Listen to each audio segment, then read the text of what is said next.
வணக்கம். செய்திகளை வழங்குவதற்காக நான் அஷ்லி பிஜாய். முதலில் தலைப்புச் செய்திகளை பார்க்கலாம். தமிழக அரசு ஊழியர்களின் ஓய்வு பெறும் வயது 59 உயர்த்தப்பட்டதற்கு எதிர்ப்பு. நாளை போராட்டம் நடத்த அரசு ஊழியர் சங்கங்கள் அழைப்பு.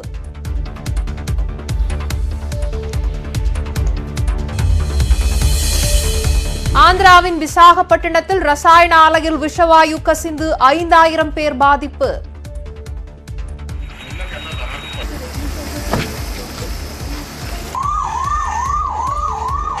பதினோரு பேர் உயிரிழப்பு, 300 பேருக்கு தீவிர சிகிச்சை. தமிழகத்தில் கொரோனாவால் பாதிக்கப்பட்டோர் எண்ணிக்கை 5000-ஐ தாண்டியது. ஒரே நாளில் 580 பேருக்கு தொற்று உறுதியானது. சென்னையை ஆட்டிப்படைக்கும் கொரோனா, 24 மணி நேரத்தில் 316 பேருக்கு பாதிப்பு.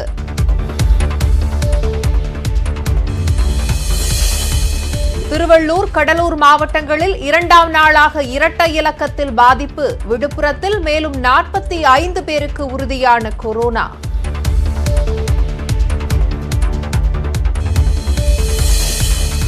நெய்வேலி NLC அனல் மின் நிலையத்தில் தீ விபத்து. படுகாயமடைந்த 8 பேர் கவலைக்கிடம்.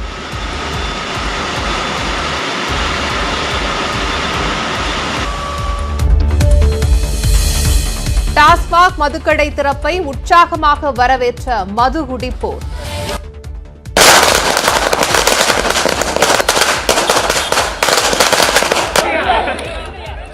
திருவள்ளூர் மாவட்டத்தில் தனிமனித விலகலை கடைபிடிக்காததால் தடியடி.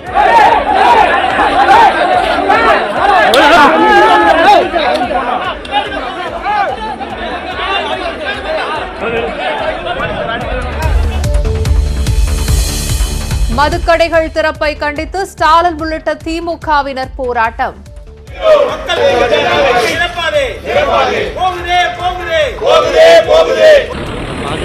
KS அழகிரி, வைகோ, முத்தரசன் உள்ளிட்ட கூட்டணி கட்சி தலைவர்களும் ஆர்ப்பாட்டம். இந்தியாவில் 24 மணி நேரத்தில் புதிதாக 3561 பேருக்கு கொரோனா. உயிரிழந்தவர்களின் எண்ணிக்கை 1783 உயர்வு. உலகம் முழுவதும் கொரோனாவால் பாதிக்கப்பட்டோர் எண்ணிக்கை 38 லட்சத்தை கடந்தது. தடுப்பு மருந்து கண்டுபிடித்திருப்பதாக இத்தாலியை தொடர்ந்து சீனாவும் அறிவிப்பு.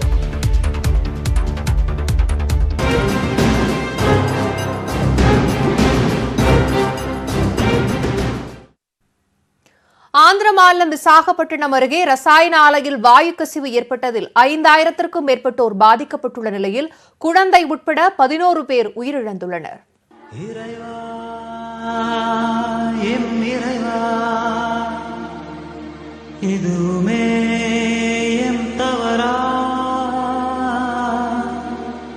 ரசாயன ஆலையிலிருந்து வெளியாகும் ஒரு சிறிய வாயு கசிவு காற்றில் கலந்தால் மக்கள் எந்த அளவுக்கு பாதிக்கப்படுவார்கள் என உரியடி 2 படத்தில் இடம்பெற்றிருக்கும் காட்சிதான் இது.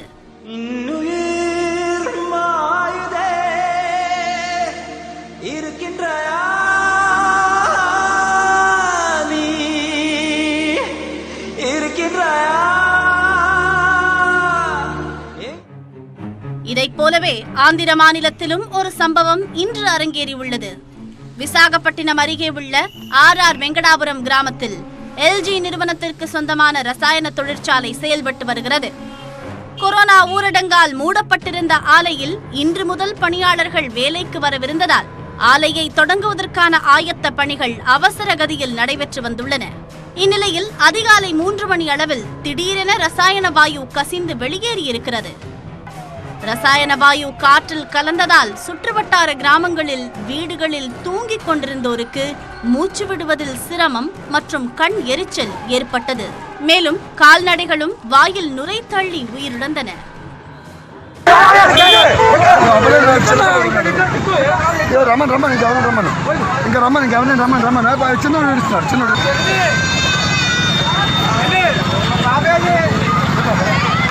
காரணம் தெரியாமல் அலறி அடித்து வீடுகளை விட்டு வெளியே வந்த பொதுமக்கள் ஆங்காங்கே மயங்கி விழுந்தனர்.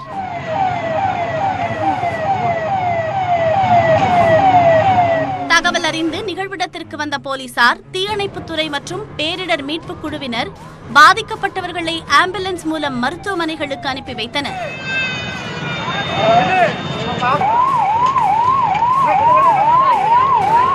வாயு கசிவு சுற்றுவட்டார கிராமங்களுக்கும் பரவியதால் சாலையில் நடந்து சென்றவர்கள், வீடுகளில் இருந்தவர்கள் என 5000த்திற்கும் மேற்பட்டோர் பாதிக்கப்பட்டனர். இதில் ஏராளமான சிறுவர்களும் முதியவர்களும் மயக்கமடைந்ததால் பல்வேறு மருத்துவமனைகளுக்கு கொண்டு சென்று சிகிச்சை அளிக்கப்பட்டு வருகிறது.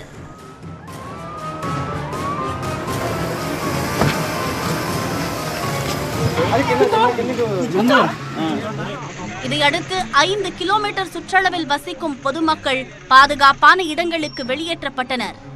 பாதுகாப்பான இடங்களில் இருப்பவர்களும் ஈரமான துணியை முகக்கவசமாக பயன்படுத்துமாறும், ஏசிகளை இயக்க வேண்டாம் என்றும் போலீசார் அறிவுறுத்தி இருக்கிறார்கள். இதனிடையே சம்பவம் குறித்து வழக்கு பதிவு செய்த போலீசார் வாயு கசிவுக்கான காரணம் குறித்து விசாரித்து வருகின்றனர். விசாகப்பட்டினத்தில் வாயு கசிந்த விபத்தில் பாதிக்கப்பட்டவர்களை ஆந்திர முதலமைச்சர் ஜெகன்மோகன் ரெட்டி மருத்துவமனைக்கு சென்று ஆறுதல் தெரிவித்தார். தொடர்ந்த வாயு கசிவால் உயிரிழந்தோர் குடும்பத்திற்கு தலா 1 கோடி ரூபாய் நிதியுதவி வழங்கப்படும் என்றும், சிகிச்சை பெற்று வருவோருக்கு தலா 1 லட்சம் ரூபாய் வழங்கப்படும் என்றும் அறிவித்தார். இதனிடையே வாயு கசிவால் ஏற்பட்ட விபத்தில் உயிரிழந்தோர் குடும்பங்களுக்கு தமிழக முதலமைச்சர் எடப்பாடி பழனிசாமி இரங்கல் தெரிவித்துள்ளார். இந்த நிலையில் ஏராளமானோர் பாதிக்கப்பட காரணமான வாயுவின் பெயர் ஸ்டெரைன் என தெரியவந்துள்ளது. குளிர்விக்கும் பகுதியில் ஏற்பட்ட தொழில்நுட்ப கோளாறால் வாயு கசிந்ததாக விசாகப்பட்டினம் மாவட்ட ஆட்சியர் தெரிவித்திருக்கிறார். చనిపోయిన ప్రతి కుటుంబానికి కూడా కంపెనీ వాళ్ళతో ఏ మేరకు రాబడతామో అది గవర్నమెంట్గా మేము కింద మీద పడతాం. కంపెనీ ఇచ్చిన ఏ మేరకు ఇచ్చినా కూడా గవర్నమెంట్ అన్ని రకాలుగా కూడా ముందుండి ఆదుకుంటుంది. చనిపోయిన ప్రతి కుటుంబానికి కూడా ₹1 కోటి కాంపెన్సేషన్ కూడా డిక్లేర్ చేస్తా ఉన్నాం. விசாகப்பட்டினம் வாயு கசிவு விபத்து குறித்து தேசிய பேரிடர் மேலாண்மை ஆணைய அதிகாரிகளுடன் பிரதமர் மோடி ஆலோசனை நடத்தினார். இந்த ஆலோசனையில் உள்துறை அமைச்சர் அமித்ஷா மற்றும் பாதுகாப்புத்துறை அமைச்சர் ராஜ்நாத் சிங் ஆகியோர் பங்கேற்றனர். தொடர்ந்து நிலைமையை உன்னிப்பாக கவனித்து வருவதாகவும், பாதிக்கப்பட்டோருக்காக பிரார்த்திப்பதாகவும் பிரதமர் மோடி தனது ட்விட்டர் பக்கத்தில் கூறியுள்ளார். நெய்வேலி NLC அனல் மின் நிலையத்தில் ஏற்பட்ட தீ விபத்தில் 8 தொழிலாளர்கள் படுகாயமடைந்தனர். NLC அனல் மின் நிலையம் தெர்மல் 2இல் சுமார் 1000த்திற்கும் மேற்பட்டோர் பணிபுரிந்து வரும் நிலையில் காலையில் முதல் அனல் மின் நிலையத்தில் பணிகள் நடைபெற்று வந்தது. தெர்மல் 2இல் உள்ள ஸ்விட்ச் யார்ட் திடீரென தீப்பற்றி எரிந்தது. பிறகு பயங்கர சப்தத்துடன் அடுத்தடுத்து ஏற்பட்ட வெடி விபத்தில் 8 தொழிலாளர்கள் சிக்கிக் கொண்டனர். 3 தீயணைப்பு வாகனங்களில் சம்பவ இடத்திற்கு வந்த தீயணைப்பு வீரர்கள் தொழிலாளர்களை மீட்டு NLC பொது மருத்துவமனைக்கு அனுப்பி வைத்தனர். தற்போது 8 பேரின் நிலையும் கவலைக்கிடமாக இருப்பதால் சென்னை மருத்துவமனைக்கு சிகிச்சைக்கு கொண்டு செல்லப்படுகின்றனர்.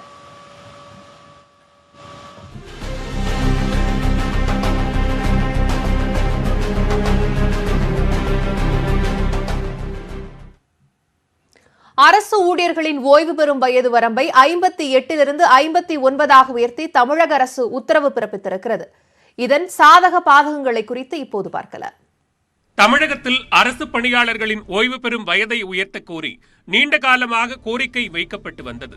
இந்நிலையில் தமிழக அரசு வெளியிட்டுள்ள அரசாணையில் அரசு பணியாளர்களின் ஓய்வு பெறும் வயது 58லிருந்து 59ஆக உயர்த்தி முதலமைச்சர் உத்தரவிட்டுள்ளதாக அறிவிக்கப்பட்டுள்ளது. வருவாய் குறைந்துள்ள நிலையில் அரசின் இந்த முடிவு வரவேற்புக்கு உரியது என்கின்றனர் மூத்த ஓய்வு பெற்ற IAS அதிகாரிகள். அரசாங்கத்துக்கு வருகின்ற வருவாய் மிகவும் குறைந்துள்ளது. இந்த ஓய்வு வயதை கூட்டும் போது, ஓய்வு பெறும்போது அரசு அலுவலர்களுக்கு கொடுக்க வேண்டிய பெரிய தொகையை கொடுக்காமல் ஒரு கணிசமான தொகை அரசுக்கு மிச்சமாகும். அரசின் இந்த நடவடிக்கையால் இளைஞர்களின் வேலைவாய்ப்பு பாதிக்கப்படும் என்று கூறியுள்ள ஜாக்டோ ஜியோ அமைப்பு இந்த உத்தரவை திரும்பப் பெற வேண்டும் என்று கூறியுள்ளது. இதே கருத்தை வலியுறுத்தியுள்ள தமிழ்நாடு அரசு ஊழியர் சங்கம் ETA விடுப்பு ஊதியம் ரத்து, அகவிலைப்படி முடக்கம், PF வட்டி குறைப்பு, ஓராண்டு கால பணி ஓய்வு மறுப்பு என அரசு தொடர் தாக்குதல் நடத்துவதாக கண்டனம் தெரிவித்துள்ளது. தமிழகம் முழுவதும் அரசு அலுவலக வளாகங்களில் கவன ஈர்ப்பு ஆர்ப்பாட்டத்தையும் அறிவித்துள்ளது. தமிழகத்துல 1 கோடி பேர் வேலை இல்லாம இருக்கிறாங்க. ஆனா தமிழ்நாடு அரசு பணியாளர்களுடைய எண்ணிக்கை 10 லட்சம் பேர். வருஷத்துக்கு ஒரு 1.5% 5% வரைக்கும் ரிட்டையர்ட் ஆகுறாங்க. அப்படி பார்க்க போனால் ஒரு 20,000 50,000 வேகன்சி வருது. இந்த 50,000 வேகன்சி ஒவ்வொரு வருஷமும் உருவாகிறது தான் போட்டித் தேர்வுக்கு ஏதாவது யூஸ் ஆகுது. ஆனால் இப்போ இந்த எக்ஸ்டெண்ட் பண்ணதனுடைய விளைவு ஒவ்வொரு வருஷமும் இந்த பேக்லாக் வேகன்சிஸ் பார்த்தீங்க அப்படின்னா ரொம்பவே குறைய ஆரம்பிக்கும். இந்தியாவில் இருக்கிற மாதிரி மத்திய அரசு 60 என்கிறது, கேரளாவில் 55 என்கிற நிலையில் இருக்குது. தமிழ்நாட்டில் 58 என்பது தொடர்ந்து நீண்ட காலமாக இருக்கிறது. அவருடைய கோரிக்கை இருக்குது. ஆனால் என்னன்னா, இந்த கோரிக்கையினுடைய தீர்வு என்பது அரசாங்கம் புதிய வேலைவாய்ப்புகளை உருவாக்கி கொண்டே இருக்கிற போது நிச்சயமாக 60 ஆக்குனா யாரையும் பாதிக்க போகிறது. இந்த வருஷம் நான் வேலைக்கு போகிறதா இருந்தால் எனக்கு வந்து போஸ்டிங்கோட நம்பர் ஆஃப் வேகன்சி வந்து ரொம்ப கம்மியாக இருக்கும். இதே வந்து இன்னும் 2 வருஷம் இன்னும் அதிகமாகும். அதனால் வேலைக்கு போகிறாங்க. ஆல்ரெடி வந்து இப்போ தமிழ்நாட்டில் இப்போ இந்தியா லெவலில் பார்த்தீங்கன்னாலுமே எல்லாருக்குமே வேலைங்கிறது ரொம்ப இளைஞர் மத்தியில் வந்து வேலைங்கிறது ரொம்ப கம்மியாக தான் இருக்குது. இந்த ஓராண்டு நீட்டிப்பு என்பதை இந்த ஓராண்டுக்கு மட்டும், அதாவது கொரோனா பாதிப்பு இருக்கும் வரை மட்டும் அப்படின்னு முடிவு செஞ்சுருந்தாங்கன்னா அது வரவேற்புக்கூடிய ஒரு முடிவாக இருந்திருக்கும். அப்படி இல்லாமல் நிரந்தரமாக இவர்களுக்கு பணி நீட்டிப்பு என்பது வந்து ஒரு மிகப்பெரிய நிதிச்சுமையை தமிழ்நாடு அரசாங்கத்துக்கு ஏற்படுத்தும். மேலும் இளைஞர்களுக்கான வேலை வாய்ப்பையும் குறைக்கும். ஓய்வு வயது உயர்த்தப்பட்டதை தமிழ்நாடு அரசு ஊழியர் சங்கம் எதிர்த்தாலும் அரசு ஊழியர் சங்கத்தின் பல்வேறு பிரிவினர் வரவேற்பு தெரிவித்துள்ளனர்.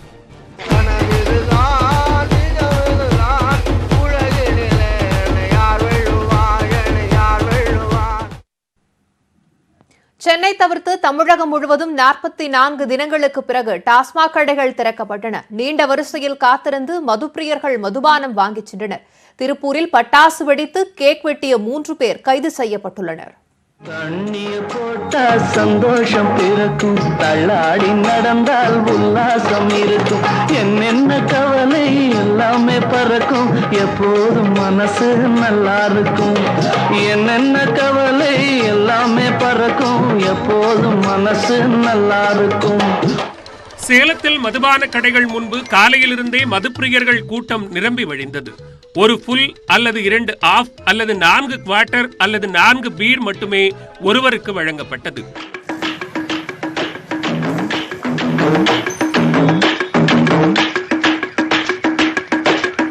இதுக்கு மேல கடை திறந்து குடிக்காம இருந்தா அது சரக்குக்கே கஷ்டமா போயிடும், வேதனையா போயிடும். வீட்டில் இருக்க மென்டலா தான் ஆகும். 40 நாள் இருந்துட்டோம். அதுக்கு மேல கடை வாங்கி 500 ரூபா வாங்குறோமா, 200 ரூபா வட்டி போனாலும் வாங்க தான் செய்ய முடியும். அதுக்கு மேல கடை வாங்கி தான் குடிக்கிறோம். கோவையில் உள்ளூர் மட்டுமல்லாது வெளிநாட்டவர் கூட வரிசையில் நின்று பாஸ்போர்ட் எண்ணை காட்டி மதுபானம் வாங்கிச் சென்றனர்.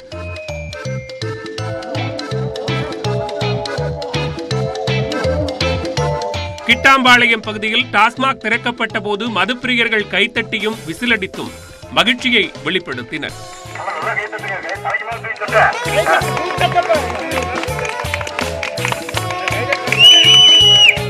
முதல் ஆளாக டாஸ்மாக் வந்த முதியவர் ஒருவர் 40 நாட்களுக்கும் மேலாக மது குடிக்காமல் தான் பட்ட துன்பத்தை வேதனையுடன் எடுத்துரைத்தார்.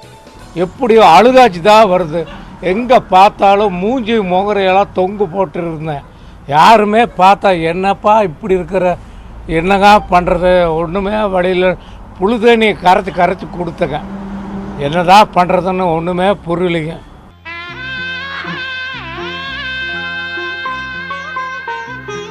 திருப்பூரில் குடையுடன் வந்தால் மட்டுமே மதுபானம் என்று உத்தரவு பிறப்பிக்கப்பட்டதால் மதுப்பிரியர்கள் குடையுடன் வரிசையில் நின்றனர். குடையில்லாமல் வருபவர்களை குறிவைத்து அங்கேயே ஒருவர் குடை விற்றார்.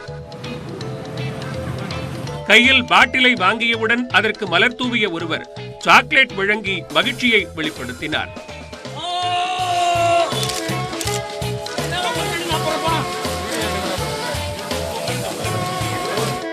பட்டாசு வெடித்தும் கேக் வெட்டியும் டாஸ்மாக் திறப்பை கொண்டாடிய 4 மீது வழக்கு பதிவு செய்யப்பட்டது.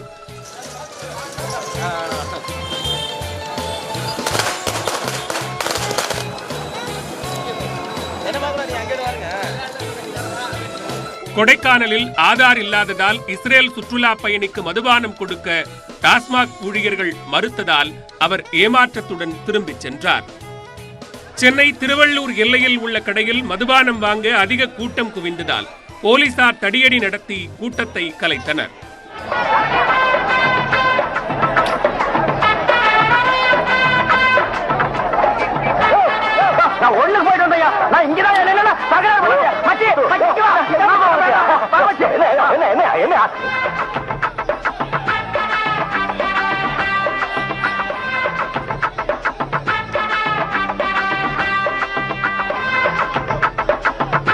திருவண்ணாமலை மாவட்டம் ஆரணி அருகே டாஸ்மாகில் மதுபானம் வாங்க வந்த மூதாட்டிகளும் வரிசையில் காத்திருந்தனர்.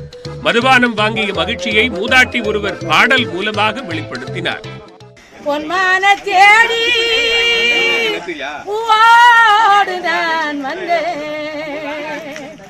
நான் வந்த நேரம் மானங்கள் மான் போன மாயம் இந்த மந்திரிங்க செய்த சுற்றியன. கிருஷ்ணகிரியில் டாஸ்மாக் கடைக்கு வித்தியாசமான முகக்கவசம் அணிந்து வந்த முதியவர் அனைவரது கவனத்தையும் ஈர்த்தார். என்ன ஒரு புத்திசாலித்தனம். காஞ்சிபுரத்தில் டாஸ்மாக் கடைகளுக்கு வரும் முதியவர்கள் வரிசையில் நின்று அவதிப்படுவதை தவிர்க்க நாற்காலிகள் போடப்பட்டுள்ளன. திருப்போரூரில் கடையை திறக்க வந்த டாஸ்மாக் ஊழியர்களுக்கு மது அருந்துவோர் கைதட்டி வரவேற்பு அளித்தனர்.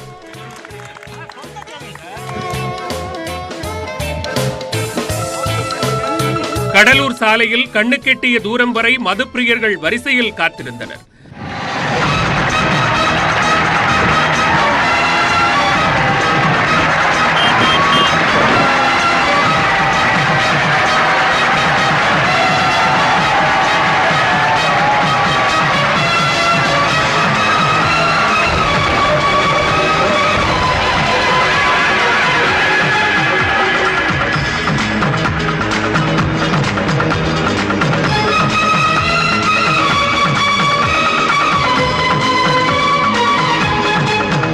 கன்னியாகுமரி மாவட்டம் நாகர்கோவில் பகுதியில் நீண்ட நாட்கள் கழித்து டாஸ்மாக் கடையை திறந்ததால் மதுப்பிரியர் ஒருவர் மதுக்கடைக்கு முன்பு தேங்காய் உடைத்து வழிபாடு நடத்தினார். இந்த குடிமகன் பேர் மதுரை வீரங்க. கஸ்டமர் எதை கேக்குறீங்க அது கொடுங்கயா. ஏன் ஓவரா பேசுறீங்க? போய் வேலையை பாருங்க. நாமக்கல்லில் டாஸ்மாக் கடைகளில் கூட்டம் இல்லாமல் வெறிச்சோடி உள்ளதால் பாதுகாப்புக்காக நியமிக்கப்பட்ட போலீசாரின் எண்ணிக்கையும் குறைக்கப்பட்டது. தொடர்ந்து விரைவுச் செய்திகளை பார்க்கலாம்.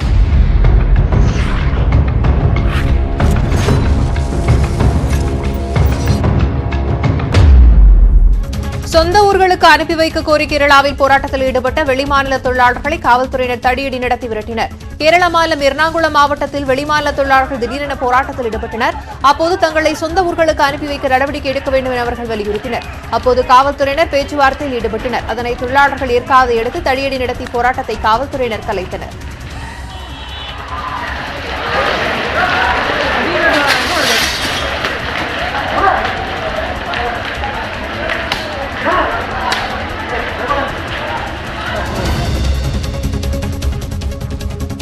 திருப்பூர் மாவட்டம் அவிநாசியில் சொந்த ஊருக்கு அனுப்ப கோரி வடமாநில தொழிலாளர்கள் கோவை சேலம் தேசிய நெடுஞ்சாலையில் டயரை எரித்து போராட்டத்தில் ஈடுபட்டனர். அவிநாசி அடுத்த நேதாஜி அப்ரோல் பார்க் பகுதியில் 300க்கும் மேற்பட்ட வடமாநில தொழிலாளர்கள் தங்கி பணியாற்றி வருகின்றனர். அவர்கள் ஊரடங்கால் வேலை உணவின்றி தவித்து வருவதாக கூறப்படுகிறது. இதனால் தங்களை சொந்த ஊருக்கு அனுப்ப கோரி கோவை சேலம் தேசிய நெடுஞ்சாலையில் டயர்களை எரித்து போராட்டத்தில் ஈடுபட்டனர். தகவல் அறிந்து சென்ற அவிநாசி போலீசார் வடமாநில இளைஞர்களை சமாதானப்படுத்தி அப்புறப்படுத்தினர். போராட்டத்தை தூண்டியதாக 15 பேர் மீது வழக்கு பதிவு செய்து கைது செய்தனர். ஜம்மு காஷ்மீரில் பயங்கரவாதிகளுடன் நடந்த துப்பாக்கிச் சண்டையில் வீர மரணமடைந்த தமிழகத்தை சேர்ந்த மத்திய பாதுகாப்பு படை வீரர் சந்திரசேகரின் உடல் அவரது சொந்த ஊரில் அரசு மரியாதையுடன் நல்லடக்கம் செய்யப்பட்டது. செங்கோட்டை அருகே 3 வாய்க்கால் கிராமத்தை சேர்ந்தவர் 31 வயது சந்திரசேகர் பயங்கரவாதிகளுடன் கடந்த 4ஆம் தேதி நடந்த துப்பாக்கிச் சண்டையில் வீர மரணமடைந்தார். சொந்த ஊருக்கு கொண்டுவரப்பட்ட சந்திரசேகரின் உடல் ராணுவ வாகனத்தில் ஊர்வலமாக வீட்டிற்கு எடுத்து செல்லப்பட்டது. அவரது உடலுக்கு அமைச்சர் ராஜலட்சுமி, மாவட்ட ஆட்சியர் அருண் சுந்தர் தயாளன் மற்றும் பொதுமக்கள் அஞ்சலி செலுத்தினர். பிறகு அவரது தோட்டத்தில் 48 குண்டுகள் முழங்க ராணுவ மரியாதையுடன் அவரது உடல் அடக்கம் செய்யப்பட்டது. சந்திரசேகரின் குடும்பத்திற்கு தமிழக அரசு சார்பில் 20 லட்சம் ரூபாய் வழங்கப்பட்டது.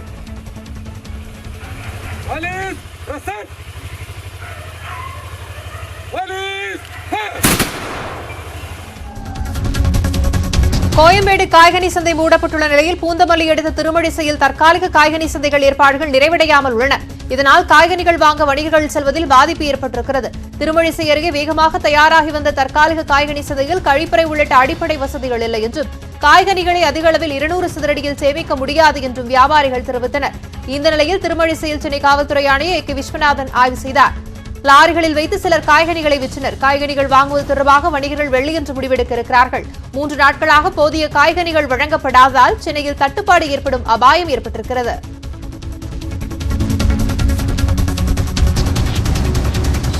33% பணியாளர்களுடன் கோவில் அலுவலகங்கள் இயங்க தமிழக அரசு அனுமதி அளித்துள்ளது. ஊரடங்கு உத்தரவு காரணமாக கோவில்களும் மூடப்பட்டுள்ள நிலையில் கோவில்களில் தூய்மை பணிகளை மேற்கொள்ளும் வகையில் அலுவலகங்களுக்கு மட்டும் கட்டுப்பாடுகளுடன் அனுமதி வழங்கப்பட்டுள்ளது. 33% பணியாளர்களை மட்டுமே அனுமதிக்க வேண்டும் என்றும் பணியாளர்கள் முகக்கவசம் அணிந்தபடி தனிமனித இடைவெளியை பின்பற்றி பணியாற்ற வேண்டும் என்றும் அறநிலையத்துறை அறிவுறுத்தியுள்ளது. அதேபோல் சளி, இருமல், காய்ச்சல் அறிகுறி உள்ள பணியாளர்களை அனுமதிக்கக்கூடாது, கோவிலுக்குள் பணியாளர்களை தவிர மற்ற நபர்களை அனுமதிக்கக்கூடாது உள்ளிட்ட பல்வேறு வழிமுறைகளை கடைபிடிக்க அறிவுறுத்தப்பட்டுள்ளது. இதேபோல் தமிழகம் முழுவதும் உள்ள கோவில்களில் நோய் தடுப்பு பணிகளை மேற்கொள்ள 3 கோடி ரூபாய் நிதியும் ஒதுக்கப்பட்டுள்ளது. வெப்பசலனம் மற்றும் மேலடுக்கு சுழற்சி காரணமாக 9 மாவட்டங்களில் அடுத்த 24 மணி நேரத்தில் மழைக்கு வாய்ப்புள்ளதாக சென்னை வானிலை ஆய்வு மையம் தெரிவித்துள்ளது. கன்னியாகுமரி, நெல்லை மாவட்டங்களில் கனமழை பெய்ய வாய்ப்புள்ளதாகவும், தூத்துக்குடி, ராமநாதபுரம், விருதுநகர், தேனி, கோவை, நீலகிரி, சேலம் மாவட்டங்களில் லேசானது முதல் மிதமான மழைக்கு வாய்ப்புள்ளதாக வானிலை மையம் தெரிவித்துள்ளது. மதுரை, கரூர், பரமத்தி, திருச்சி, தருமபுரி, வேலூர், திருத்தணி ஆகிய இடங்களில் அதிகபட்சமாக 40 டிகிரி செல்சியஸ் வரை வெப்பம் பதிவாகும் எனவும், இதனால் அப்பகுதி மக்கள் காலை 11:30 மணி முதல் மதியம் 3 மணி வரை வெளியே செல்ல வேண்டாம் என வானிலை மையம் அறிவுறுத்தியுள்ளது. குமரிக்கடல் மற்றும் அதனை ஒட்டிய பகுதிகளில் சூறாவளி காற்று வீசும் என்பதால் அப்பகுதி மீனவர்கள் கடலுக்கு செல்ல வேண்டாம் என கேட்டுக் கொள்ளப்பட்டுள்ளது. கேரளாவில் வாடகை கார்களில் கண்ணாடி இடையாலான தடுப்புகள் அமைக்கப்பட்டுள்ளன. கொரோனா தடுப்பு நடவடிக்கையாக இந்த வகை தடுப்புகள் அமைக்கப்பட்டிருக்கின்றன. கார் ஓட்டுநர்கள் பயணிகளை நேரடியாக தொட முடியாதபடி இந்த கண்ணாடி இடை தடுப்புகள் எர்ணாகுளத்தில் அறிமுகமானது. கார்களில் நுழையும் முன்னர் பயணிகளுக்கு சானிடைசர் அளிக்கப்படுகிறது. கார்களின் கதவுகளின் பிடியை பயணிகள் தொட அனுமதி இல்லை. மேலும் நேரடியாக பணம் பெறுவதை தவிர்க்கும் வகையில் ஆன்லைன் பேமெண்ட் வசதி பயணிகளுக்கு அறிவுறுத்தப்பட்டுள்ளது. வாடகை கார்களில் ஓட்டுநருக்கு பக்கத்து முன் இருக்கையில் யாரும் அனுமதிக்கப்பட மாட்டார்கள் என்ற பல்வேறு கட்டுப்பாடுகள் அமலுக்கு வந்துள்ளன. புதுக்கோட்டை மாவட்டம் கரம்பக்குடி அருகே காட்டுப்பகுதியில் உள்ள உடும்புகளை வேட்டையாடி அதனை கைகளில் பிடித்தவாறு வீடியோ பதிவு செய்து டிக்டாக்கில் வெளியிட்ட 3 இளைஞர்கள் கைது செய்யப்பட்டனர். கரம்பக்குடி அருகே உள்ள காட்டன் விடுதியைச் சேர்ந்த ரமேஷ் பிரபு, சூரி ஆகிய 3 இளைஞர்கள் பொழுதுபோக்கிற்காக கிராமத்தில் உள்ள காட்டுப்பகுதிகளில் உடும்புகளை வேட்டையாடி உள்ளனர். பின்னர் அந்த உடும்புகளை 2 கைகளிலும் ஏந்தியவாறு வீடியோ பதிவு செய்து அதனை டிக்டாக்கில் பதிவேற்றம் செய்தனர். இந்த வீடியோ சமூக வலைதளங்களில் பரவவே 3 இளைஞர்களையும் புதுக்கோட்டை வனத்துறை அதிகாரிகள் கைது செய்தனர். வேட்டையாடும் குட்டமடா, வேட்டையாடி பாப்போமடா, ஆட்டம் கூட்ட வாஞ்சலெல்லாம் பத்திரமா காக்கணுண்டா, பூனையும் புதியா மாறுண்டா. அலங்காநல்லூரில் கணவர் மதுபோதையில் தகராறு ஈடுபட்டதால் மனைவி, மகள் தீக்குளித்து தற்கொலைக்கு முயன்றுள்ளனர். தமிழகத்தில் ஊரடங்கால் மூடப்பட்ட டாஸ்மாக் கடைகள் சென்னை நீங்கலாக பிற பகுதிகளில் திறக்கப்பட்டன. இந்நிலையில் அலங்காநல்லூர் நல்லகநாயக்க பகுதியைச் சேர்ந்த கட்டிட தொழிலாளி சிவகுமார் மது குடித்துவிட்டு வந்து மனைவி பரமேஸ்வரியுடன் தகராறில் ஈடுபட்டதாக கூறப்படுகிறது. இதனால் மன உளைச்சலில் இருந்த பரமேஸ்வரி, மகள் அர்ச்சனாவும் வீட்டிலிருந்து மண்ணெண்ணெயை ஊற்றி தீ வைத்துக் கொண்டனர். உயிருக்கு ஆபத்தான நிலையில் இருவரும் மதுரை அரசு மருத்துவமனையில் அனுமதிக்கப்பட்டுள்ளனர். தமிழகம் பஞ்சத்தை நெருங்கிக் கொண்டிருக்கும் நேரத்தில் மதுக்கடைகள் திறந்து மக்களின் கவனத்தை திசை திருப்புவதுதான் தாயுள்ளம் கொண்ட அரசா என மக்கள் நீதி மய்ய தலைவர் கமல்ஹாசன் வினவியிருக்கிறார்.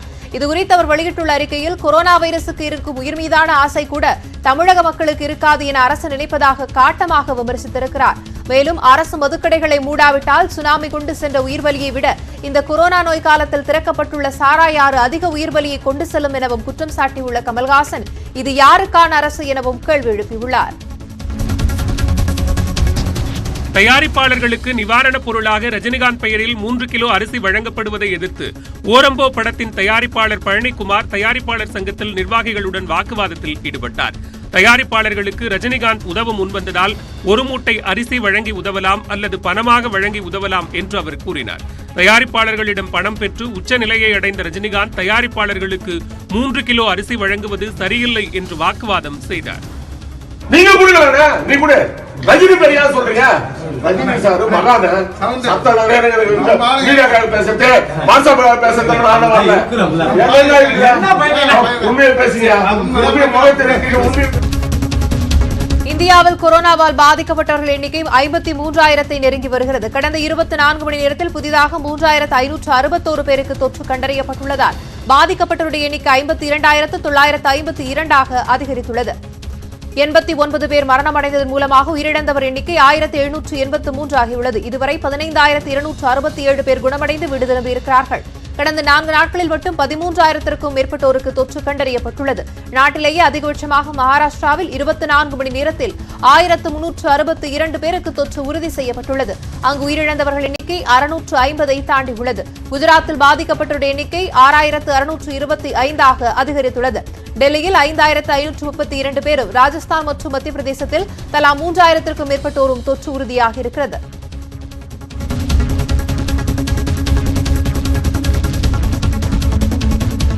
கொரோனா வைரஸ் பாதிப்பு நாளுக்கு நாள் அதிகரித்து வரும் சூழலில் இந்திய பங்குச்சந்தைகள் வீழ்ச்சியை சந்தித்துள்ளன. நாட்டின் முக்கிய பொருளாதார நகரங்களான மும்பை, சென்னை, டெல்லி உள்ளிட்ட பகுதிகளில் கொரோனா தொற்று தொடர்ந்து உயர்ந்து வருகிறது. இதன் எதிரொலியாக மும்பை பங்குச்சந்தையான சென்செக்ஸ் 242 புள்ளிகள் சரிந்து 31,443ஆக நிலைத்தது. தேசிய பங்குச்சந்தையான நிப்டியும் 71 புள்ளிகள் வீழ்ச்சி கண்டு 9,199 புள்ளிகளாக குறைந்தது. தனியார் வங்கிகள் மற்றும் மருந்தக நிறுவனங்களின் பங்குகள் கடுமையாக சரிந்த போதிலும் யெஸ் வங்கியின் பங்குகள் 20% வரை அதிகரித்தன. அமெரிக்க டாலருக்கு நிகரான இந்திய ரூபாயின் மதிப்பு எந்த மாற்றமும் இன்றி $75.76 உள்ளது. உலகம் முழுவதும் கொரோனாவால் பாதிக்கப்பட்டோர் எண்ணிக்கை 38,40,000 கடந்திருக்கிறது. அமெரிக்காவில் பாதிக்கப்பட்டோர் எண்ணிக்கை 12,63,000 கடந்திருப்பதுடன் உயிரிழப்பு 75,000 நெருங்கியிருக்கிறது. பிரிட்டனில் பாதிப்பு 2,00,000 உயிரிழப்பு 30,000 கடந்திருக்கக்கூடிய நிலையில் இத்தாலியின் உயிரிழப்பு 30,000 நெருங்கியிருக்கிறது. ஜெர்மனியில் பாதிக்கப்பட்டோர் எண்ணிக்கை 1,68,000 உள்ள நிலையில் குணமடைந்தோர் எண்ணிக்கை 1,40,000 எட்டியிருக்கிறது.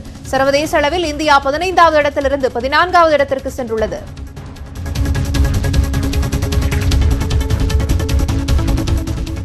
கொரோனா வைரஸை எதிர்க்கும் தடுப்பு மருந்தை உருவாக்கியுள்ளதாக சீனா அறிவித்துள்ளது. கொரோனாவை எதிர்க்கும் ஆன்டிபாடியை கண்டறிந்துள்ளதாக இஸ்ரேலும் முதல் தடுப்பு மருந்தை உருவாக்கிவிட்டதாக இத்தாலியும் அறிவித்துள்ள நிலையில் சீனாவும் தடுப்பு மருந்து குறித்த அறிவிப்பை வெளியிட்டுள்ளது. பிகோவாக் எனப்படும் இந்த மருந்தை பீஜிங்கை சேர்ந்த சினோவாக் பயோடெக் நிறுவனம் தயாரித்துள்ளது.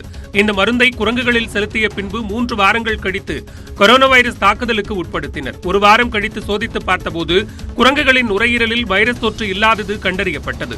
இந்த மருந்து செலுத்தப்படாத குரங்குகளுக்கு கடுமையான மூச்சு திணறல் ஏற்பட்டதும் தெரியவந்தது. இதனால் பிகோவாக் தடுப்பு மருந்து குரங்குகளில் வெற்றிகரமாக செயல்படுவது தெரியவந்துள்ளது. அமெரிக்காவின் புளோரிடா மாகாணத்தில் பயங்கர காட்டுத்தீ ஏற்பட்டது. சாண்டா ரோசா கவுண்டி என்ற இடத்தில் 5 மைல் தூரத்திற்கு உருவான காட்டுத்தீ சில நிமிடங்களில் வேகம் பிடித்தது. அதிவேக காற்று மற்றும் குறைந்த ஈரப்பதம் காரணமாக காட்டுத்தீ சிறிது நேரத்திலேயே 10 மடங்காக அதிகரித்தது. இதன் காரணமாக அங்கு வசித்து வந்த 500 பேர் பாதுகாப்பான இடங்களுக்கு அப்புறப்படுத்தப்பட்டனர். காட்டுத்தீ காரணமாக பல கட்டிடங்கள் தீயில் கருகின. வால்டன் கவுண்டி என்ற இடத்தில் 575 ஏக்கர் காட்டை தீயில் இருந்து மீட்க தீயணைப்பு வீரர்கள் போராடி வருகிறார்கள்.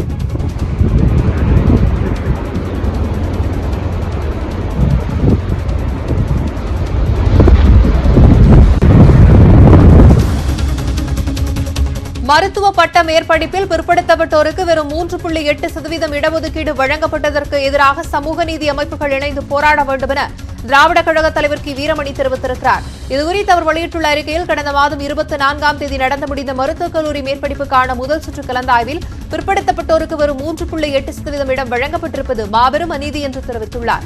மேலும் தமிழக இடஒதுக்கீட்டில் ஆண்டுதோறும் 440 பட்ட மேற்படிப்புகள் இடங்களை நாம் இழந்து வருவதாக தெரிவித்துள்ள அவர் இந்த விதிமீறலுக்கு எதிராக நாடாளுமன்றத்தில் கட்சிக்கு அப்பாற்பட்டு ஒருங்கிணைந்து முடிவு காண வேண்டும் என கேட்டுக் கொண்டுள்ளார். ஒரு சிறிய இடைவேளைக்கு பிறகு மற்ற செய்திகளை பார்க்கலாம்.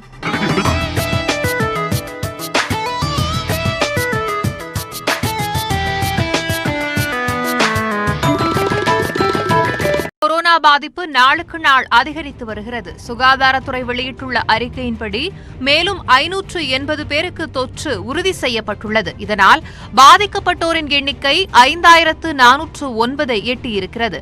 அதிகபட்சமாக 3730 ஆண்கள் பாதிக்கப்பட்டுள்ளனர்.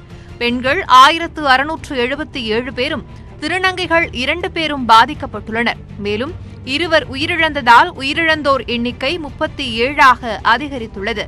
ஒரே நாளில் 31 பேர் குணமடைந்த நிலையில் மொத்தமாக 1547 பேர் குணமடைந்து வீடு திரும்பியுள்ளனர். 3822 பேர் மருத்துவமனைகளில் சிகிச்சை பெறுகிறார்கள். சென்னையில் மட்டும் ஒரே நாளில் 316 பேருக்கு தொற்று உறுதியானதால் சென்னையில் பாதிக்கப்பட்டோர் எண்ணிக்கை 2644ஆக அதிகரித்துள்ளது. சென்னையில் இதுவரை 339 பேர் குணமடைந்துள்ளனர். இதுவரை இல்லாத அளவாக தமிழகத்தில் ஒரே நாளில் 14,102 பேருக்கு கொரோனா பரிசோதனை மேற்கொள்ளப்பட்டுள்ளது. இதுவரை பரிசோதிக்கப்பட்டவர்களின் எண்ணிக்கை 1,92,574 உள்ளது. இதுவரை 2,02,436 மாதிரிகள் பரிசோதிக்கப்பட்டுள்ளன. கொரோனா அறிகுறிகளுடன் 3,935 பேர் தனிமைப்படுத்துதல் வார்டுகளில் அனுமதிக்கப்பட்டுள்ளதாகவும் சுகாதாரத்துறை தெரிவித்துள்ளது.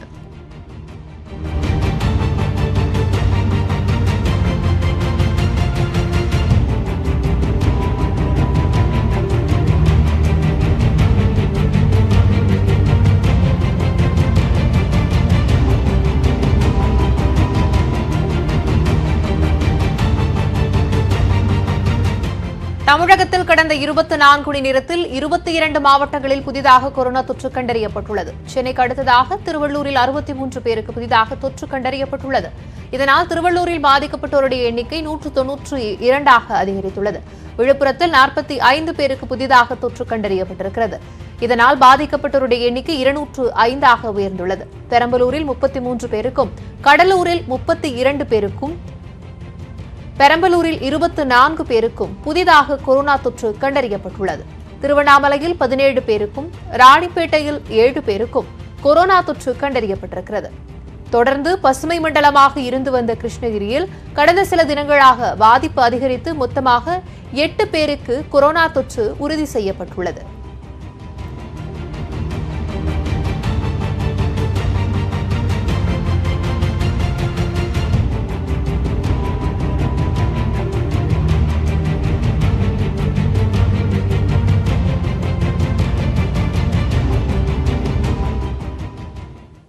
தமிழகத்தில் டாஸ்மாக் மதுக்கடைகள் திறப்பிற்கு கண்டனம் தெரிவித்து திமுக மற்றும் அதன் தோழமை கட்சிகள் கருப்பு சின்ன போராட்டத்தில் ஈடுபட்டன. டாஸ்மாக் திறப்பு மூலம் மக்கள் விரோத செயலில் தமிழக அரசு ஈடுபட்டுள்ளதாக காங்கிரஸ் கட்சி குற்றம் சாட்டியுள்ளது. ஊரடங்கு காரணமாக தமிழகத்தில் அடைக்கப்பட்டிருந்த டாஸ்மாக் மதுபான கடைகள் சென்னையை தவிர்த்து பிற மாவட்டங்களில் திறக்கப்பட்டுள்ளன.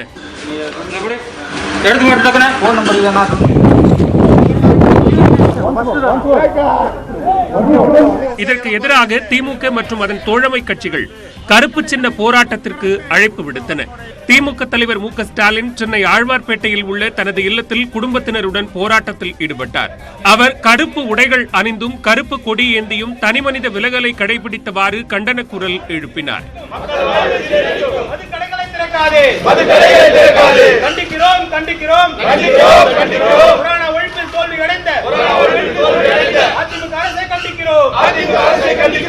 கடலூர் மாவட்டம் கீரப்பாளையத்தில் தமிழக காங்கிரஸ் தலைவர் KS அழகிரி போராட்டத்தில் ஈடுபட்டார்.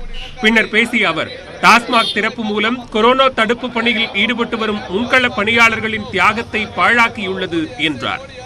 கேரளாவில் முற்றாக கொரோனா ஒழிக்கப்பட்டிருக்கிறது. ஆனால் கேரளத்தில் அந்த அரசாங்கம் மதுக்கடைகளை திறப்பதில் ஆர்வம் காட்டவில்லை. ஆனால் தமிழ்நாட்டில் இப்பொழுதுதான் கொரோனா வளர்ச்சி அடைந்து வருகிறது. ஆனால் இங்கே மதுக்கடைகளை திறக்கிறார்கள். இது மிகுந்த மக்கள் விரோத செயல். இந்திய கம்யூனிஸ்ட் கட்சியின் மாநில செயலாளர் முத்தரசன் தலைமையில் திமுக உள்ளிட்ட கூட்டணி கட்சியினர் நாகை KCP நகரில் கருப்பு சட்டை அணிந்தும் கருப்பு கொடி ஏந்தியும் கண்டன குரல் எழுப்பினர்.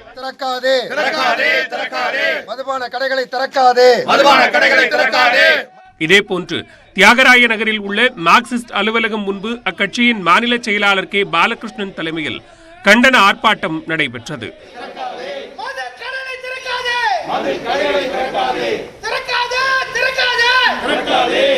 டாஸ்மாக் கடைகளை திறந்துள்ள தமிழக அரசின் முடிவை கண்டித்து மதிமுக பொதுச் செயலாளர் வைகோ சென்னை அண்ணா நகரில் உள்ள தனது இல்லத்தின் முன்பு போராட்டத்தில் ஈடுபட்டார். ஏழை மக்கள் அடிவயிற்றில், ஏழை மக்கள் அடிவயிற்றில், ஏழை மக்கள் அடிவயிற்றில், அடிக்காதே அடிக்காதே அடிக்காதே. புதுச்சேரியில் விடுதலை சிறுத்தைகள் கட்சியின் தலைவர் திருமாவளவன் கருப்பு சின்ன போராட்டத்தில் ஈடுபட்டார். தமிழக அரசே திறக்காதே, மது கடைகளை திறக்காதே. இதனிடையே திமுக எம்பியும் மகளிரணி செயலாளருமான கனிமொழி சென்னை CIT காலனியில் தனது இல்லம் முன்பு போராட்டத்தில் ஈடுபட்டார். பின்னர் பேசுகையில், கொரோனா தடுப்பு பணியில் ஈடுபட்டுள்ள களப்பணியாளர்களை கூட பாதுகாக்க தமிழக அரசு தவறிவிட்டதாக குற்றம் சாட்டினார். மக்களை காப்பாற்றுவதில் அக்கறை காட்ட வேண்டிய அரசாங்கம், மருத்துவர்களை பாதுகாக்க அக்கறை எடுத்துக்கொள்ள வேண்டிய அரசாங்கம் இதையெல்லாம் விட்டுவிட்டு இப்பொழுது மதுக்கடைகளை திறப்பதிலே தீவிரம் காட்டிக் கொண்டிருப்பது எல்லோருக்குமே அதிர்ச்சியையும் வருத்தத்தையும் அளிக்கக்கூடிய ஒன்றாக இருக்கிறது. மேலும் அண்ணா அறிவாலயம் உட்பட தமிழகத்தின் பல்வேறு பகுதிகளில் திமுகவினர் கருப்பு சின்ன போராட்டத்தில் ஈடுபட்டனர். அத்துடன் தோழமை கட்சிகளும் டாஸ்மாக் கடை திறப்புக்கு எதிரான குரலை பதிவு செய்தனர். மத்திய அரசின் பரிந்துரையின் பேரில் தான் தமிழகத்தில் டாஸ்மாக் கடைகள் திறக்கப்பட்டிருப்பதாக அமைச்சர் ஜெயக்குமார் தெரிவித்துள்ளார். சென்னை திருவிக நகரில் செய்தியாளர்களிடம் பேசுகையில் மதுக்கடைகளை படிப்படியாக குறைக்க வேண்டும் என்பதை அரசின் கொள்கை என்று தெரிவித்தார். மதுன்றது ஒரு சமூக பிரச்சனை, ஒரே நாளில் ஒழிச்சிட முடியாது யாராலுமே. அரசை பொறுத்தவரையில் கொள்கை தெளிவாக இருக்குது, அதாவது மது தேவையில்லை, ஆனால் அது படிப்படியாக ஒழிக்கப்பட வேண்டும். இல்லை சொல்கிறேங்க, படிப்படியாக ஒழிக்கிறது. அந்த படிப்படியாக ஒழிப்பதற்கு வேண்டிய நடவடிக்கை நிச்சயமாக அரசு இருக்கும். ஆனால் இப்போ நீங்கள் சொல்கிறத பார்க்கும்போது இப்போ நாங்களாம் இப்போ ஒரு மத்திய அரசு கைட்லைன்ஸ் கொடுக்குது. ஸோ கைட்லைன்ஸ் கொடுக்கும்போது இப்போ மத்திய அரசு கைட்லைன்ஸ் கொடுக்குறதுக்கு முன்னாடி இந்தியாவிலேயே யாரும் திறக்காத முன்னாடி தமிழ்நாடு திறந்துதா? திறக்கலையே மது கிடையா? தமிழ்நாடு திறக்கலையே. ஸோ அதனால தான் இது நம்ம படிப்படியாக குறைக்கின்ற அடிப்படையில் நம்ம திறந்தப்போ இன்றைக்கி ஹைகோர்ட் கொடுத்துருக்க ஒரு ஆர்டரு, சோசியல் டிஸ்டன்ஸை மெயின்டைன் பண்ணோம். ஸோ இப்படி தான் மது வைக்கிறேன்னு சொல்லிட்டு ஸோ அந்த அடிப்படையில் தான் மது விற்கப்படும். தமிழகத்தில் மதுபான கடைகள் 43 தினங்களுக்கு பிறகு திறக்கப்பட்ட நாள் தங்களுக்கு தீபாவளி போன்றது என்றும், கடவுளுக்கு விரதமிருந்து காத்திருப்பது போல் இந்த நாளுக்காக காத்திருந்ததாகவும் செங்கல்பட்டு மாவட்டம் திருப்போரூர் பகுதியில் மது வாங்க வந்த மதுப்பிரியர்கள் தெரிவித்துள்ளனர். அவர்கள் தெரிவித்த கருத்துக்களை தற்போது பார்க்கலாம். பயங்கர வேதனையாக இருந்ததுங்க. இவ்வளோ நாள் கடை ஒன்றுது, நாங்களாம் கூலிக்கு வேலை செய்கிறோங்க. டெய்லி அதை கொஞ்சம் குடிச்சிட்டு போனால் தான் கொஞ்சம் நிம்மதியாக இருக்கும் உடம்பு. அதையே மூடி வச்சுட்டா எப்படி இதெல்லாம் நாட்டு மருந்து சாப்பிட்டா தான் உடம்பு நல்லது தான், கொரோனாலாம் வராதான். 40 நாள் விரதம் இப்போ குடிக்கிறோம், நிம்மதியாக குடிக்கணும்னு ஆசைப்பட்றோம். எல்லா மக்களுடைய வாழ்க்கை இதுதான். நம்மளால் குடிக்காமல் இருக்க முடியாது. அதனால் இப்போ நீ காலையில் ஒரு 7:30 மணிக்கு வந்தேன். சரி 40 நாள் ஆச்சு, இன்னும் சபரிமலை மாலை போட்டு 48 நாள் இருக்குமே, அது போல் ஆயிடுச்சு. ஏதோ சாப்பிட்டே பார்க்கலாம், சாப்பிட்டாகலாம் அப்படின்னு சொல்லிட்டு வந்தேன். வந்தால் 10 மணிக்கு தான் திறப்பான்னு சொன்னாங்க. அது கிடைக்குமா? 50 வயசுக்கு மேலே தான் கொடுப்பாங்களாம். அது கிடைக்குமா கிடைக்காதுன்னு சொல்லிட்டு ஒரு இதில் நின்று இருக்குது. சோத்தை கஞ்சியை தின்னுட்டு இருந்தோம், நல்லா தான் இருந்தோம். திறந்துட்டீங்க, குடித்தான் செய்யறதான். திறக்காம வந்தீங்கன்னா இன்னும் நல்லா இருந்திருப்போம். இன்னும் கொஞ்சம் எழுத்து நல்லா இருந்திருக்கும், முகமுடி போட்டுக்க மாட்டோம், நல்லா இருந்திருக்கும். இது வரைக்கும் இந்த க்யூவில் ரொம்ப கஷ்டமாக இருக்குது. அதனால் அது விட்டுலாமனே கூட இந்த 40 நாள் பொறுத்திருந்தோம். சரி எதுக்கு இந்த இது, அதனால் விட்டுலாமனது. சரி நின்றுட்டோம், அதனால் சரி வாங்கிட்டு போயிடலாம். சர்க்கிள் எடுத்து மறந்துட்டோம். நீங்கள் கடை திறக்கிறவங்க அது ஞாபகம் வந்துச்சு, வேறு ஒன்றும் இல்லை. நல்லா சாப்பிட்டேன் சார். நான் 40 நாளாக எப்படி சமாளிச்சிங்க? 45 நாள் ஒன்றும் அதை பற்றி ஞாபகமே கிடையாது. காசு இருந்தால் ஞாபகம் வரும். இதோட ஒரு வாரம் ஆக மாட்டேன். கடை திறக்காம இருந்தாலும் கூட நீங்கள் சமாளிச்சிருக்கீங்க? சமாளிச்சிருப்பேன், ஒன்றும் கிடையாது. இன்னைக்கு தீபாவளி நாள். ஆமாம், சந்தோஷ நாள். எப்படி சொல்கிறீங்க தீபாவளி எதனால்? தீபாவளினா இத்தனை நாள் நான் 40 நாள் மூடி இருந்தது. இன்றைக்கி போகிறா கஷ்டப்படுறோம், வேலைக்கு போகிறோம், படுக்க முடியல. ஏதோ வந்தால் ஒரு கோட் வாங்கணுமா, சாப்பிட்டோமா, 2 சாப்பாடு தரணுமா, பத்தமா நிம்மதியாக இருந்து காத்தாலேருந்து வேலைக்கு போகிறோம்.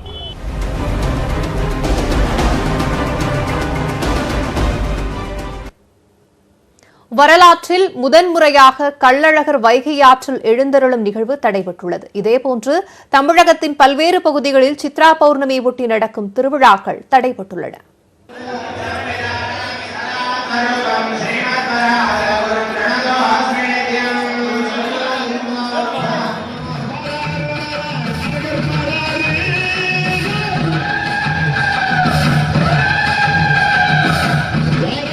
திட்டமிட்டபடி கள்ளழகர் ஆற்றில் இறங்கும் திருவிழா நடந்திருந்தால் மதுரை இப்படி இருந்திருக்கும். ஆனால் ஊரடங்கு காரணமாக சித்திரை திருவிழாவும் கள்ளழகர் ஆற்றில் இறங்கும் நிகழ்வும் ரத்து செய்யப்பட்டது. வழக்கமாக சித்ரா பௌர்ணமி அன்று மக்கள் கூட்டத்தில் மதுரை மாநகரம் திக்குமுக்காடும். லட்சக்கணக்கான பக்தர்கள் திரள வைகை ஆற்றில் கள்ளழகர் இறங்குவார். ஆனால் இந்த ஆண்டு ஆற்றில் எழுந்தருளல், தீர்த்தவாரி, மண்டகப்படி விஜயம் என எதுவும் இல்லாமல் மதுரை பொலிவிழந்தது. கள்ளழகர் ஆற்றில் இறங்கவில்லை என்றாலும் ஒரு சிலர் நேர்த்திக்கடன் செலுத்துவதற்காக குழந்தைகளுக்கு மொட்டை போட்டனர். அழகர் வந்தாலும் வரலாட்டி நம்மளோட பாரம்பரியம் தானே, எடுக்கிறது எடுக்கணும். நம்ம நேர்த்திக்கடன் நம்ம பிள்ளைகளுக்கு ஆதி காலத்துலேருந்து அப்போ இருந்து எடுத்துகிட்டு வராங்க. எப்பயுமே நாங்கள் இங்கே தான் வந்து ஆற்றுல மொட்டை எடுப்போம். என் பையனுக்கு இங்கே தான் எடுத்தோம். பாப்பாவுக்கும் நேர்த்தி கடன் இருந்துச்சு. இப்போ கொரோனானால வர முடியாமல் இருந்துச்சு. இருந்தாலும் நாங்கள் என் ஃபேமிலியோடு வந்து நாங்கள் எடுத்துகிட்டு போகிறோம். இப்போ சமூக இடைவேளையோடு வந்து எடுத்துகிட்டு போகிறோம். நாங்கள் ஆற்றுல அழகர் இறங்கிறது ரொம்ப வருத்தமான விஷயம்தான். இருந்தாலும் நாங்கள் சர்க்கரை எல்லாமே எடுத்துகிட்டு வந்திருக்கோம். வந்து இங்கே சாமி தான் போகிறோம். அழகர் வைகை ஆற்றில் இறங்கும் ஆழ்வாரம்புரம் பகுதியில் குதிரை வாகனத்தில் அமர்ந்திருக்கும் அழகர் சிலை ஒரு வீட்டில் வைக்கப்பட்டுள்ளது. அந்த பகுதி மக்கள் சேர்ந்து நிதி வசூலித்து தங்க குதிரை வாகன அழகர் சிலையை அமைத்துள்ளனர். கள்ளழகர் பெரும் திருவிழா ரத்தானதால் வருத்தமடைந்த பக்தர்கள் தனித்தனியே குடும்பமாக வந்து அழகர் சிலையை வழிபட்டு செல்கின்றனர். சித்திரை திருவிழா தடைபட்டாலும் பக்தர்களின்றி மீனாட்சி திருக்கல்யாணம் எளிமையாக நடந்ததைப் போல கள்ளழகர் திருவிழாவின் முக்கிய நிகழ்வான மாண்டுக முனிவருக்கு சாப விமோசனம் வழங்குதல் மற்றும் புராணம் வாசிக்கும் நிகழ்வும் எளிமையாக நடைபெற உள்ளது. இதேபோன்று சித்ரா பௌர்ணமி அன்று கள்ளக்குறிச்சி மாவட்டம் உளுந்தூர்பேட்டை அருகே உள்ள கூவாகத்தில் கூத்தாண்டவர் திருவிழா களை கட்டும். 18 நாட்கள் நடக்கும் இந்த திருவிழாவில் இந்தியாவின் பல்வேறு பகுதிகளில் இருந்தும் வெளிநாடுகளில் இருந்தும் லட்சக்கணக்கில் திருநங்கைகள் திரள்வர். கூத்தாண்டவரை கணவராக பாவித்து பூசாரியிடம் தாலி கட்டி பின்னர் அதனை துறக்கும் நிகழ்வுகள் இல்லாமல் கூவாகம் வெறிச்சோடி கிடக்கிறது. இந்த பகுதியைச் சேர்ந்த சிலர் கூத்தாண்டவர் கோவிலில் கற்பூரம் ஏற்றி வழிபட்டனர். தமிழகத்தின் பல்வேறு பகுதிகளில் இருந்து கூவாகம் சென்று திருவிழா கொண்டாடும் திருநங்கைகள் ஏமாற்றத்தில் உள்ளனர். தூத்துக்குடி கால்வெல் காலனியில் வசிக்கும் திருநங்கைகள் சிலர் கூத்தாண்டவர் உருவத்திற்கு மாலை அணிவித்து கும்மியடித்து வழிபட்டனர். பின்னர் தாலி அறுத்து சடங்கும் நிறைவேற்றினர்.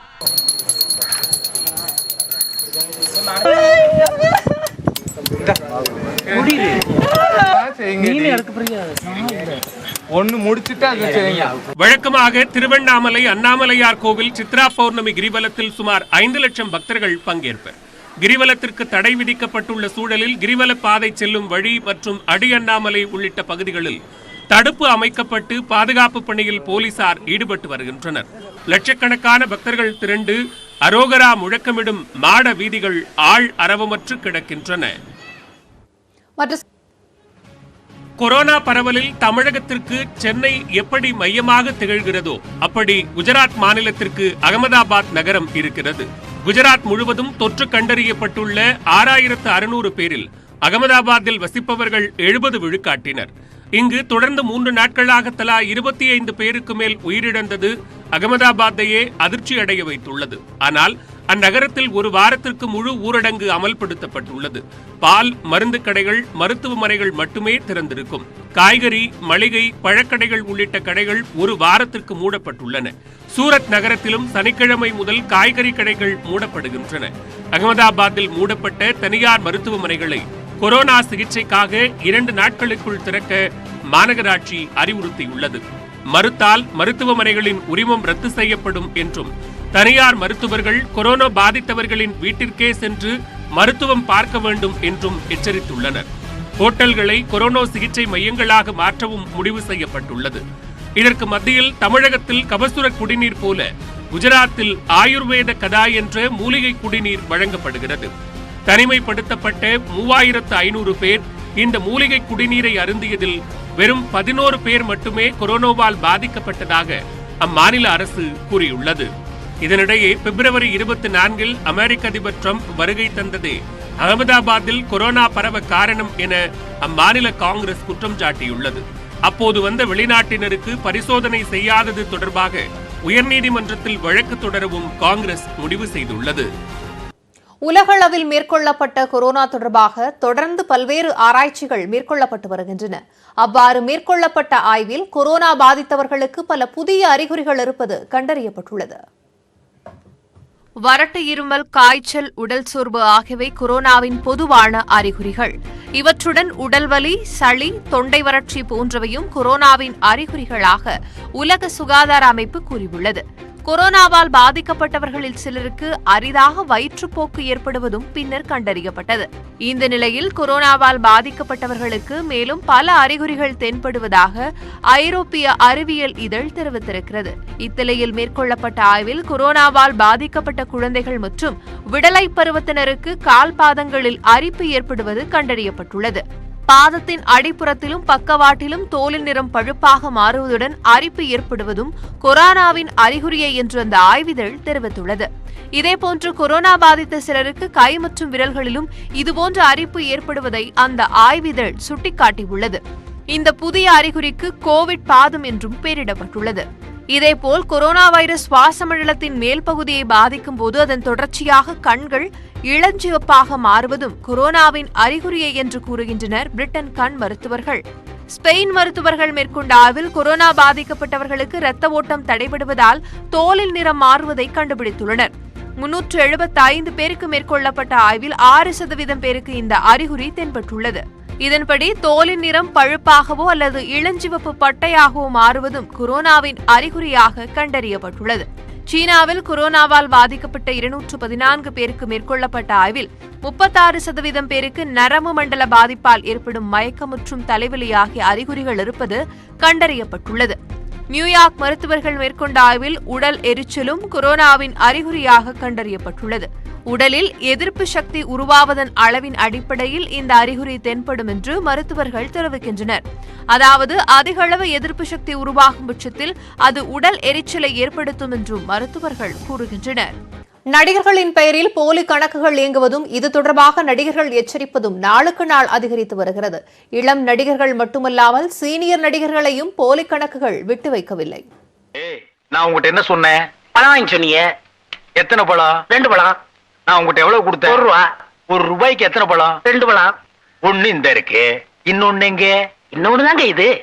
தன் காமெடி சேட்டைகளால் ரசிகர்களை சிரிப்பலையில் மிதக்க வைத்த செந்தில் அண்மையில் ரசிகர்களுக்காக வீடியோ ஒன்றை வெளியிட்டார்.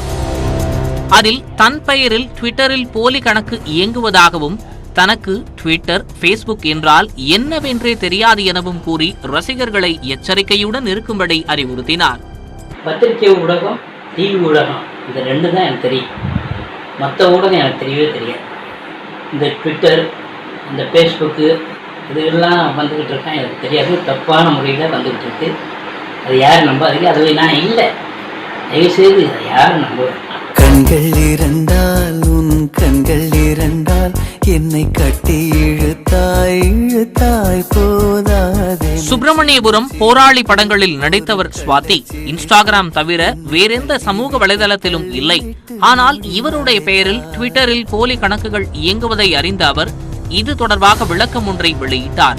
அதில் போலி கணக்குகள், போலி செய்திகள், போலி உறவுகள் என அதிகரிப்பதை பார்ப்பதற்கு பதிலாக பெரிய தொழில்நுட்ப வசதிகள் இல்லாத 90களுக்கே மீண்டும் சென்றுவிடலாம் போலிருக்கிறது என வேதனையுடன் தெரிவித்துள்ளார்.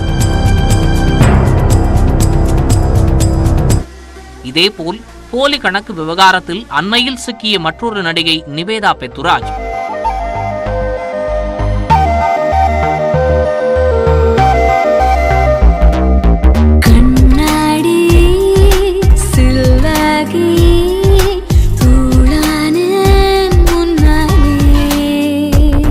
தமிழ், தெலுங்கில் வேகமாக வளர்ந்து வரும் நிவேதா பெத்துராஜ் பெயரில் போலி கணக்குகள் இயங்குவது தொடர்பாக வீடியோ ஒன்றை வெளியிட்ட அவர் இதில் சம்பந்தப்பட்டவர்கள் மீது நடவடிக்கை எடுக்கப் போவதாகவும் கூறியுள்ளார். It's Niveta_tweets. There are a lot of fake accounts and Twitter is working on their way to report and remove them. Due to the crisis, it will take some time for me to get verified too. So please do follow me on Niveta_tweets. இந்த சர்ச்சையில் அடிக்கடி சிக்கக்கூடியவர் நடிகர் விஜய் சேதுபதி. இவர் சொல்லாத கருத்துக்களை இவர் சொன்னதாக சொல்லி போலி புகைப்படங்கள் அவ்வப்போது வைரலாவது வழக்கம். அந்த வகையில் அண்மையில் கோவில் பராமரிப்பு தொடர்பான ஜோதிகாவின் கருத்தை விஜய் சேதுபதி ஆதரிப்பது போன்று போலியான புகைப்படம் இணையத்தில் அதிகளவில் பகிரப்பட்டது. பின்னர் இது போலி புகைப்படம் என அவரை விளக்கமளித்து ட்வீட் செய்தார். இப்படி பிரபலங்களை அண்மை காலமாக போலி கணக்குகளும் போலி புகைப்படங்களும் மிரட்டி எடுத்து வருகிறது. இது தொடர்பாக நாளுக்கு நாள் பிரபலங்கள் விளக்கமளித்து வீடியோ வெளியிடுவதும் வாடிக்கையாகி வருகிறது. கொரோனாவின் கடும் தாக்கத்திலிருந்து தேசத்தை மீட்பதற்காக போராடி வரும் மருத்துவ பணியாளர்களை பெருமைப்படுத்தும் விதமாக அமெரிக்க கடற்படை சாகச நிகழ்ச்சிகளை நடத்தி அனைவரது கவனத்தையும் ஈர்த்துள்ளது. கொரோனா வைரஸ் தாக்குதல் கடுமையாக பாதிக்கப்பட்ட நாடுகளில் வல்லரசு நாடான அமெரிக்காவும் ஒன்று. தொடக்கத்தில் கொரோனா என்ன செய்துவிடும் என்று அலட்சியமாக கையாண்ட அமெரிக்கா நிலைமை கட்டுக்கடங்காமல் போக வளரும் நாடான இந்தியாவிடம் மருந்து கேட்டதை உலகம் அவ்வளவு எளிதில் மறந்துவிடாது. உலகின் எந்த தேசமாக இருந்தாலும் சரி, இதுபோன்ற பேரிடர் காலத்தில் தேசத்தை காப்பதற்கு முன்னிற்பவர்கள் யார் என்றால் அது மருத்துவ பணியாளர்கள்தான். எல்லோரையும் தொற்று பாதிக்கப்படும் இடத்திற்கு வராதீர்கள் என்று கூறிக்கொண்டே தொற்றுள்ள நோயாளிகளுக்கு சிகிச்சை கொடுப்பதில் தீவிரம் காட்டுகிறார்கள் அவர்கள். வல்லரசு, வளரும் நாடுகள் என எந்த வித்தியாசமும் இல்லாமல் கொரோனா பேரிடர் மீட்பு என்பது இவர்களால் மட்டும் சாத்தியம் என்பதை வரலாறு பதிவு செய்து கொண்டிருக்கிறது. அத்தகைய மருத்துவ பணியாளர்களின் தொண்டுள்ளத்தை, அர்ப்பணிப்பு மனநிலையை பாராட்டும் விதமாக அமெரிக்கா கடற்படை ஒரு சாகச ஏற்பாட்டை செய்துள்ளது.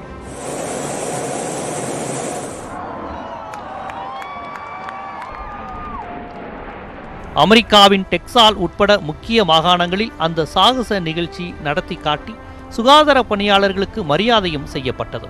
அமெரிக்க கடற்படை ஒருங்கிணைத்த அந்த விமான சாகச நிகழ்ச்சிகளை நகரின் முக்கிய பகுதிகளில் நின்று மக்கள் பார்த்து மகிழ்ந்தனர்.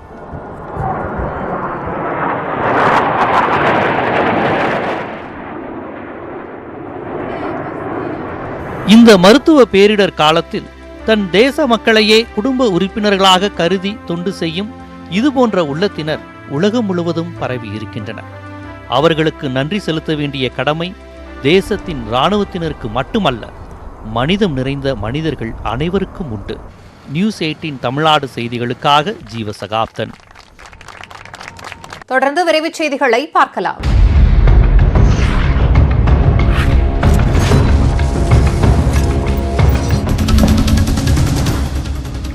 ராஜஸ்தானில் தனிநபர் இடைவெளியை கடைபிடிக்க ஜோத்பூரை சேர்ந்த பால் வியாபாரி தனது பைக்கில் நீண்ட பைப்பை இணைத்து பால் விநியோகித்து வருகிறார். கொரோனா தொற்று பரவக்கூடாது என்ற நோக்கில் தனித்துவமான பைப் அமைப்பை சஞ்சய் கோயல் என்ற பால் வியாபாரி தனது பைக்கில் அமைத்திருக்கிறார். ஒரு முனையில் பால் ஊற்றினால் 1 மீட்டர் இடைவெளி விட்டு மறுமுனையில் வாடிக்கையாளர்கள் பாலை பெற்றுக் கொள்ள முடியும். தமிழகத்தில் மது வாங்க ஆதார் கட்டாயம் என்ற நிபந்தனையை தளர்த்த கோரி சென்னை உயர்நீதிமன்றத்தில் தமிழக அரசு முறையிட்டுள்ளது. தமிழகத்தில் டாஸ்மாக் கடைகளை திறக்க தடை விதிக்க கோரி தொடரப்பட்ட வழக்கில் நிபந்தனைகளுடன் டாஸ்மாகை திறக்க உயர்நீதிமன்றம் அனுமதி அளித்தது. அந்த நிபந்தனைகளில் ஆதார் கட்டாயம் என இடம்பெற்றிருந்தது. இந்நிலையில் நீதிபதிகள் வினீத் கோத்தாரி, புஷ்பா சத்யநாராயண அமர்வில் முறையீடு செய்த தமிழக அரசு பலரிடம் ஆதார் இல்லை என தெரிவித்தது. எனவே அந்த உத்தரவை ரத்து செய்ய வேண்டும் என முறையிட்டுள்ளது. இதேபோல வழக்கறிஞர் ராஜேஷ் என்பவர் மதுபானம் வாங்க அளவுக்கு அதிகமான கூட்டம் கூடுவதால் டாஸ்மாக் கடைகளை மூட வேண்டும் என முறையிட்டார். இந்த 2 முறையீடுகளை வரும் 14ஆம் தேதி விசாரிப்பதாக நீதிபதிகள் தெரிவித்தனர். கொரோனா தடுப்பு ஊரடங்கில் தமிழகத்தில் சிக்கிக் கொண்ட 307 பயணிகள் பிரான்சுக்கு சிறப்பு விமானம் மூலம் புறப்பட்டு சென்றனர். கொரோனா தடுப்புக்காக உள்நாடு மற்றும் சர்வதேச விமான சேவைகளுக்கு தடை இருந்த நிலையில் வெளிநாட்டு சுற்றுலா பயணிகளை அழைத்து செல்ல சிறப்பு விமானங்களுக்கு மத்திய அரசு அனுமதி அளித்தது. இதனால் கடந்த சில நாட்களாக அமெரிக்கா, பிரான்ஸ், மலேசியா, ஜப்பான் உள்ளிட்ட நாடுகளுக்கு சிறப்பு விமானங்கள் சென்னையிலிருந்து இயக்கப்பட்டு வருகின்றன. இந்நிலையில் தமிழகம், புதுச்சேரியில் தங்கியிருந்து 148 பெண்கள் உட்பட 307 பேர் பிரான்ஸ் அரசு அனுப்பிய சிறப்பு விமானம் மூலம் வியாழன் மாலை 5 மணியளவில் பிரான்சுக்கு பயணித்தனர். நாட்டிலேயே 2வது அதிக உயிரிழப்புகள் பதிவாகியுள்ள குஜராத் மாநிலத்தில் புதிய சானிடைசர் பெட்டி வடிவமைக்கப்பட்டுள்ளது. ஐஸ் பெட்டி போல வடிவமைக்கப்பட்டுள்ள இந்த பெட்டிக்கு செனிமிக்ஸ் என்று பெயரிடப்பட்டுள்ளது. இந்த பெட்டியில் பொருட்களை போட்டு 40 வினாடிகள் மூடி வைத்து எடுத்தால் அனைத்து விதமான கிருமிகளும் உயிரிழந்து விடுவதாக இதனை வடிவமைத்தவர்கள் தெரிவித்துள்ளனர். வஸ்திராப்பூர் என்ற இடத்தில் இந்த பெட்டி வைக்கப்பட்டுள்ளது. இதனை அந்த பகுதி மக்கள் தொடர்ந்து பயன்படுத்தி வருகின்றனர். கொரோனா சிறப்பு நிவாரணமாக 5000 ரூபாய் வழங்கக் கோரி தமிழகத்தின் பல்வேறு இடங்களில் மாற்றுத்திறனாளிகள் போராட்டத்தில் ஈடுபட்டனர். தமிழ்நாடு அனைத்து வகை மாற்றுத்திறனாளிகள் மற்றும் பாதுகாப்போர் உரிமைகளுக்கான சங்கத்தினர் போராட்டத்தில் பங்கேற்றனர். தாம்பரம் கோட்டாட்சி அலுவலகம் முன் 50க்கும் மேற்பட்ட மாற்றுத்திறனாளிகள் தனிமனித இடைவெளியை கடைபிடித்து ஆர்ப்பாட்டம் நடத்தினர்.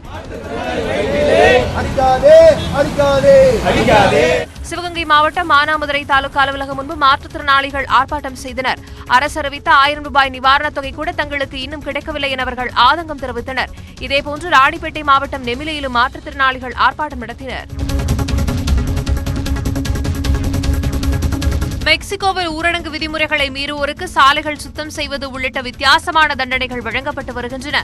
மெக்சிகோவில் இதுவரை 27,634 பேர் கொரோனாவால் பாதிக்கப்பட்டு 2,704 பேர் உயிரிழந்துள்ளனர். கொரோனா பரவலை தடுக்க அங்கு ஊரடங்கு அமல்படுத்தப்பட்டிருக்கக்கூடிய நிலையில் அதனை மீறி பலரும் பொதுவெளியில் நடமாடி வருகிறார்கள். அவ்வாறு விதிகளை மீறியவர்களுக்கு தண்டனையாக சாலைகளை சுத்தம் செய்யும் பணி தரப்பட்டது. விதிகளை மீறி பிடிபட்டவர்களுக்கு சீருடை, முகக்கவசம் உள்ளிட்டவற்றை வழங்கிய அதிகாரிகள் அவர்களை நகரெங்கும் சுத்தம் செய்யும் பணிகளில் ஈடுபட வைத்தனர்.